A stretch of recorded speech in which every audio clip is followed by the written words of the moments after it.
ও একটু দুষ্ট ছিল। এখন দিদি তাকে নদী থেকে উঠিয়ে ফেলে, কিন্তু তাদের দুজনেরই কাপড় ভিজে গিয়েছিল। অন্যদিকে গ্রামের কিছু লোক ডোরম্যানকে বলতে থাকে গ্রামের ব্ল্যাক ম্যাজিকের সাইট বন্ধ করে দেওয়া হয়েছে।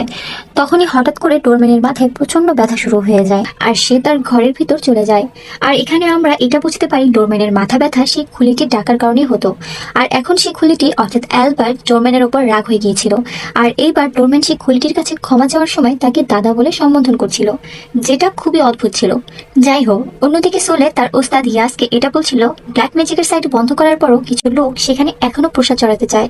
এর উত্তরে ইয়াসা বলে যতক্ষণ লোকজন জলদি বড় লোক আর পাওয়ারফুল হওয়ার চিন্তা করবে, ততক্ষণ ডোরম্যানের মতো মানুষ সেখানে যাবেই।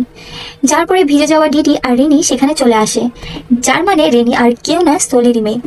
তারপর কাপড় চেঞ্জ করার পর তারা সবাই খাবার খেতে বসে, এবং খাবার খাওয়ার পূর্বে ইয়াসা ডিডিকে প্রার্থনা করতে বলে। কিন্তু ডিডি জানেই না কিভাবে প্রার্থনা করে, যার কারণে ডিডি কোনো খাবার না খেয়েই সেখান থেকে